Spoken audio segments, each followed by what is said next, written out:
Hello friends, मेरे channel में आप सभी का स्वागत है। आज हम क्लास 9th की हिंदी विषय आपका हिंदी प्रेमचंद्र के फटे जूते कार्यपत्रक 79 31 जनवरी की है। यहाँ पे अपना नाम, यहाँ पे कक्षा अध्यापक का नाम लिखेंगे। चलिए वर्कशीट से स्टार्ट करते हैं।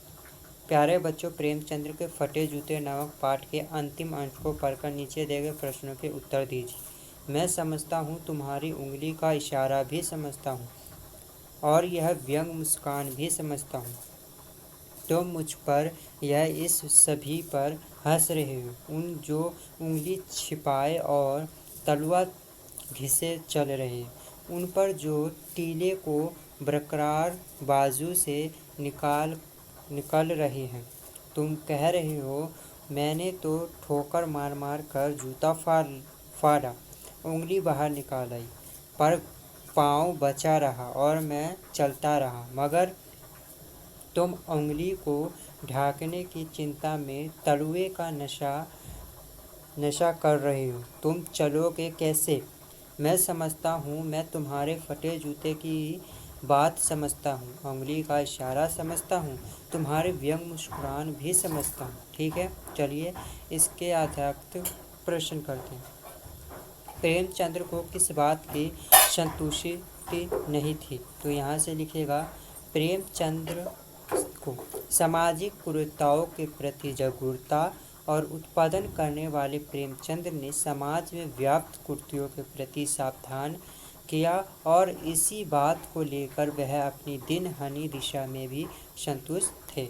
नेक्स्ट प्रश्न है आपका सेकेंड, व्यंग मुस्कान किससे कह रहे हैं? तो आप यहाँ से लिखिएगा। नेक्स्ट, प्रेमचंद्र प्रेमचंद्र फोटो में मुस्कुरा कर यह व्यंग कर रहे हैं कि उन्होंने तो मुसीबतों को ठोकर मारकर जूता ही फाड़ लिया, पर उंगली बचा ली, पाँव को सुरक्षित रखा, कुर्तियों से लड़े, संकट झेले और गरीबी सही, किंतु स्वाभिमान वह आत्मबल बनाए रखा। दिखावटी लोग कब तक संघर्ष कर पाएंगे?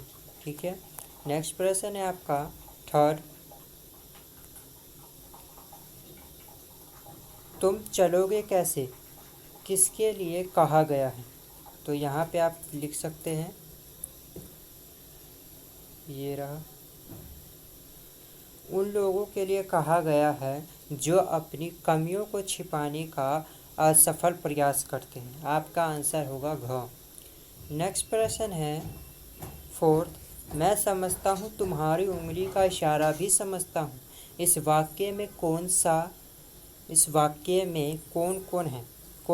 तो आप यहाँ से लिखेंगे लेखक है। ठीक है, नेक्स्ट प्रश्न आपका फिफ्थ, ऐसे मुहावरे लिखिए जिनमें जूता शब्द का प्रयोग हुआ हो और उन मुहावरों से वाक्य भी समझाइए। ठीक है, तो आप यहाँ से करेंगे, जूता आजमाना, अपमानित करना, इस व्यक्ति को बहुत समझा लिया, अब इस पर जूता मानना ही बाकी रह गया है। ठीक है, और दूसरा पॉइंट आप लिखेंगे, चांदी का जूता रिश्वत देना, वाक्य का प्रयोग, तस्करी के धंधे में पकड़े जाने पर गिरीश चांदी का जूता फेंक कर छूट गया। ये आज आपकी वर्कशीट थी। वीडियो आपको अच्छी लगी हो तो लाइक करें, चैनल को सब्सक्राइब करें, दोस्तों के साथ शेयर करना ना भूलें और कमेंट में बताएं वीडियो कैसी लगी।